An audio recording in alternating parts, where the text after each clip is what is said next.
నమస్కారం RTV news channel కి స్వాగతం. సామాజిక సారథి పత్రిక పేరుతో ప్రజలను భయభ్రాంతులకు గురి చేస్తూ వివిధ రకాలుగా మోసాలకు పాల్పడుతున్న గంగు ప్రకాష్ నుండి రక్షణ కల్పించాలని పాలెం తాజా మాజీ సర్పంచ్ భర్త గోవిందు నాగరాజు, అక్రమ్ స్టార్ రాజు, కిమ్యా తాండా మాజీ సర్పంచ్ ఆంగోతు మంజులాపాలెం గ్రామానికి చెందిన బాగరి మంజులాలు కోరారు.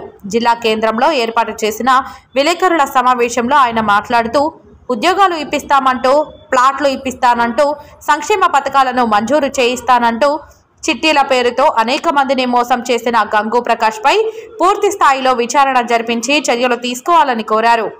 ప్రశ్నించిన వారిపై కులం పేరుతో కేసులు నమోదు చేస్తామని బెదిరించడం వల్ల బాధితులు ముందుకు రావడం లేదని, గ్రామంలో కొంతమందిని పోగేసుకొని రౌడీయిజం చేస్తున్నారని ఆరోపించారు. గోవింద నాగరాజు మాట్లాడుతూ ఒక హత్య కేసులో తమను ముద్దాయిగా వార్తలు రాయడం, వాటిని సామాజిక మాధ్యమాలలో ప్రచారం చేయడం వల్ల తమ వ్యక్తిగత ప్రతిష్ట దెబ్బతిందని ఆవేదన వ్యక్తం చేశారు. గంగు ప్రకాష్ బాధితులు ప్రతి గ్రామంలో ఉన్నారని, తమకు జరిగిన అన్యాయంపై ఇటీవల జిల్లా పోలీసు అధికారులకు కూడా ఫిర్యాదు చేయడం జరిగిందని తెలిపారు. ఆయన తండ్రి బీసీ సామాజిక వర్గానికి చెందిన వ్యక్తిని గతంలో అధికారులపై ఒత్తిడి తెచ్చి ఎస్సీ ధృవీకరణ పత్రం పొంది రేషన్ షాపును దక్కించుకున్నారని, వీటిపై పూర్తి స్థాయిలో విచారణ జరిపి కఠిన చర్యలు తీసుకోవాలని కోరారు. సంబంధం లేని విషయాలలో ఇతరులను చేర్చుతూ బెదిరింపులకు దిగడం ఆయన నైజమని, ఇలాంటి వారి నుండి బాధితులకు రక్షణ కల్పించాలని డిమాండ్ చేశారు. మరో బాధితురాలు కిమ్యా తాండా తాజా మాజీ సర్పంచ్ ఆంగోతు మంజులా మాట్లాడుతూ తన భర్త కృష్ణా నాయక్ మృతికి గంగు ప్రకాష్ వేధింపుల కారణమని పేర్కొన్నారు. ఆయనను కఠినంగా శిక్షించాలని డిమాండ్ చేశారు. 10 లక్షలు డిమాండ్ చేయగా ఇవ్వకపోవడం వల్లే తన ఇంటిని కూల్చి వేయించారని మండిపడ్డారు. మరో బాధితురాలు మంజుల మాట్లాడుతూ తనకు ఫ్లాట్ ఇప్పిస్తానని 4 లక్షల రూపాయలు వసూలు చేశారని, ఇంతవరకు ఫ్లాట్ ఇవ్వకపోవడం, తాను డబ్బులు అడిగితే తనకు రాజకీయ పార్టీ అండదండ ఉందని, పోలీసులు సపోర్టు ఉందని, అడిగితే వ్యభిచారం కేసు నమోదు చేయిస్తానని భయభ్రాంతులకు గురి చేస్తున్నారని కన్నీటి పర్యంతమయ్యారు. ఈ సమావేశంలో స్టార్ రాజు, అక్రమ్ తదితరులు తమ ఆవేదనను వినిపించారు. సారథి అనే పేపర్, అది పేపర్ కాదు, ఒక అతను ఇంట్లో కూర్చొని, గంగు ప్రకాష్ అనేది ఇంట్లో కూర్చొని కంప్యూటర్లో టైప్ చేస్తూ వాట్సాప్లో తిప్పుతూ మా మీద అపనిందలు వేస్తూ అప్రతిష్ట పాలు చేస్తున్నాడు. గంగు ప్రకాష్ అనే అతను మా మీద నిజంగా ఏదైనా జరిగినట్టు ఉంటే నేను దేనికైనా సిద్ధం, మనల్ని గంజాయి అని చెప్పేసి అంటున్నాడు. నేను ఎక్కడికైనా రావడానికి నేను సిద్ధంగా ఉన్నాను, నేను ఏ టెస్టులకైనా నేను సిద్ధంగా ఉన్నాను, నా సహాయ సహకారాలు నేను ఎప్పటికీ అందిస్తాను, ఎవరు వచ్చి విచారించినా నేను రెడీగా ఉన్నాను. ఇలాంటి అప్రతిష్టంగా మాట్లాడి అప్రతిష్ట పాలన చేసే రిపోర్టర్లకు దయచేసి మీ అందరికీ కూడా చెప్తున్నాను, ఆ పాత్రికేయునికి మాత్రం దయచేసి శిక్ష పడేటట్టుగా చేయండి. నేను దేనికైనా ఉడగా, ఒకవేళ నేనే శిక్షకు అర్హునైతే నేను దేనికైనా ఉడగా రెడీగా ఉన్నాను. నా మీద ప్రూఫ్ అయినట్టయితే కనుక నేను గంజాయి తాగుతున్నానని చెప్పేసి, గంజాయి అమ్ముతున్నానని చెప్పేసి ఈరోజు ప్రజల్లోకి తీసుకెళ్లడం, నన్ను నా ఫ్యామిలీని అప్రతిష్ట పాలు చేస్తూ ఈరోజు పేపర్లో ప్రచురించడం, మీడియాలో ప్రచురించడం జరిగింది. కేవలం సామాజిక వారధి అనేది సామాజిక సారథి అనేది మాత్రమే, మిగతా వాటిలో ఎక్కడా రాలేదు. ఏ పోలీసు వారు నా దగ్గరికి రాలేదు. కేవలం అతనే చేసుకుంటూ, అతనే జడ్జిగా ప్రవర్తిస్తూ, అతనే ఎస్పీగా ప్రవర్తిస్తూ ఫైనల్ డెసిషన్ కూడా అతనే చెప్తున్నాడు.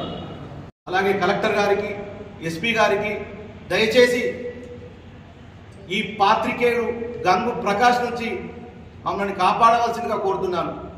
అలాగే మా దగ్గర ఇప్పుడు నాతో పాటు వచ్చారు, వీళ్ళని కూడా మీరు అడిగి తెలుసుకోండి. అతను బీసీ అనేది ఊరందరికీ తెలుసు. అతను ఒక ఎస్సీగా బయట చలామణి అవుతూ ఒక ఎస్సీ కింద అతను రేషన్ డీలర్ షాప్ నడుపుతున్నాడు. అది ఎంతవరకు సమాజం?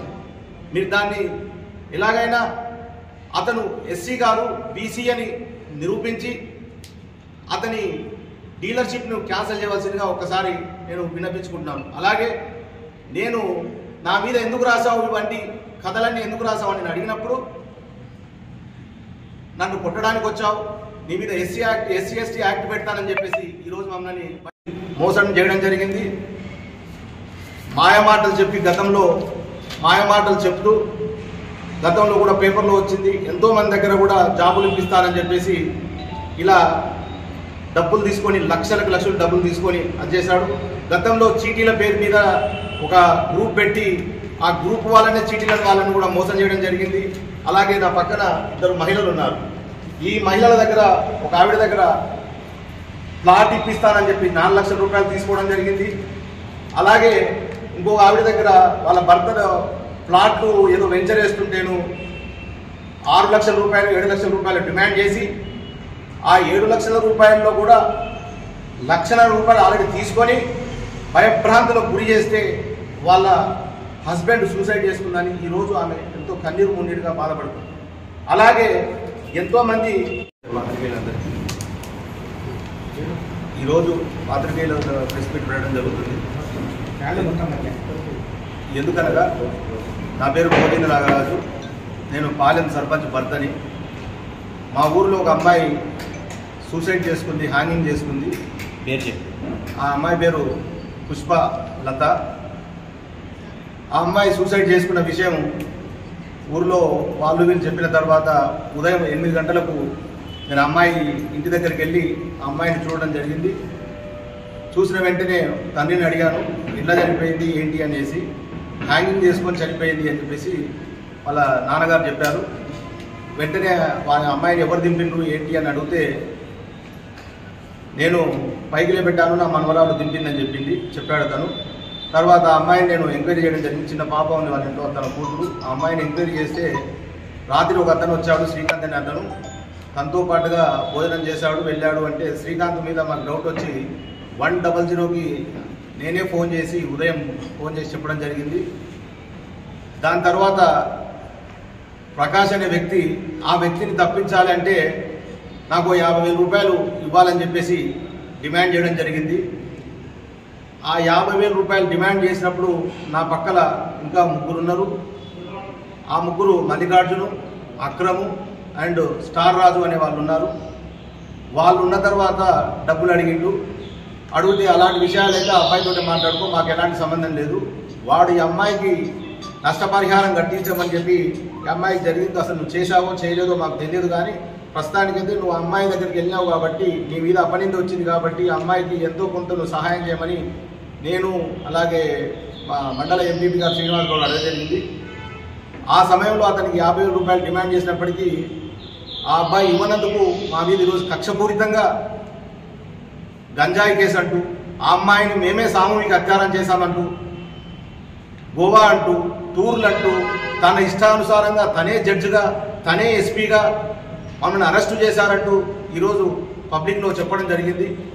అలాగే ముద్రీకరించి మమ్మల్ని ఏదో అరెస్టు చేసినట్టుగా మా పేర్లు పేపర్లో రాసి ఈరోజు దాన్ని ఎంతో పెద్దగా చేసి భూతద్దం లేసి చూపిస్తున్నాడు. ఇంతవరకు మమ్మల్ని పోలీసు వాళ్ళు పిలవడం కానీ మా దగ్గర ఎంక్వైరీ కానీ ఎలాంటిది జరగలేదు. అలాగే ఇతని మీద చూసుకున్నట్టయితే గతంలో మా ఊర్లో నాకు నేను ప్లాట్ కోసమని డబ్బులు దాచుకొని నేను సంపాదిస్తున్నా. నా గర్కంలోనే నేను ఒక 8,000కు పనిచేస్తున్నాను. అవే డబ్బులు నేను మిత్తిలకు ఇచ్చుకుంటూ సంపాదించుకుంటూ నేను అన్ని డబ్బులు దాచి పెట్టుకొని ప్లాట్ కోసమని పెట్టుకున్నాను. అతను విలేకరు ప్రకాష్ అనేవాడు అన్నలాగా భావించి నాకు ప్లాట్ ఇప్పిస్తానంటే నేను పోయి ప్లాట్ కోసమని డబ్బులు ఇచ్చాను. ఇప్పుడు అంటే 4 లక్షలు ఇచ్చాను. 4 లక్షలు ఇచ్చిన తర్వాత అప్పుడు రా అంటే నేను 3 సంవత్సరాల కొలిగా తన ఇంటి చుట్టుముట్టు తిరుగుతున్నాను. మనం చూడంగానే ఆ ఇల్లు రెడీ అయిపోయింది, ఇంట్లోకి వెళ్ళిపోయాడు. నేను ఇచ్చిన డబ్బులు మిత్తికి ఇచ్చిన డబ్బులు కూడా నేను తీసుకుపోయి తన చేతిలో పెట్టినా. నాకు ప్లాట్ ఇప్పుడు ఇప్పిస్తా, ఇప్పుడు రా, ఈడికి రా, ఆడికి రా అని చెప్పిండు. కానీ పోయినా నాకు ఇంతవరకు ప్లాట్ లేదు. ఇప్పుడు డబ్బులు అడగనిక పోతే బెదిరిస్తున్నాడు. ఏమంటున్నాడు అంటే ఎక్కడ డబ్బులు, ఎవరి ముందాలు ఇచ్చినావు, ఏడిచ్చినావు, నీవే వచ్చి ఇచ్చినావా అని అంటున్నాడు. డబ్బులు ఇచ్చినప్పుడు ఏం రాపించుకోలేదు? రాపించుకుందామంటే రేపు రాపించుకుందాము అన్నాడు. ఆ పైసలు ఇచ్చి నేను రిటర్న్ మా ఇంటికి వచ్చిన.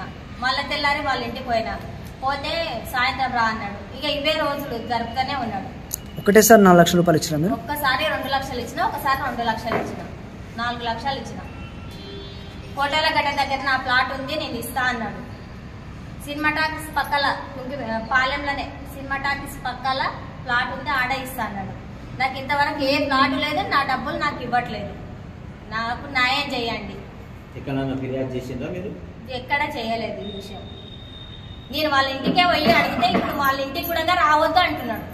నువ్వు మా ఇంటి ముందరికి రావద్దు, మా అమ్మ చూస్తే తిడుతుంది, నువ్వు మా ఇంటికి రాకు, రోడ్డు మీద అడగకు. మరి నేను ఏడిపోయి అడగాలి? చెప్పండి సార్, మీరే చెప్పండి. పాలెమేనా? పాలెమేనా? నువ్వు చెప్పు.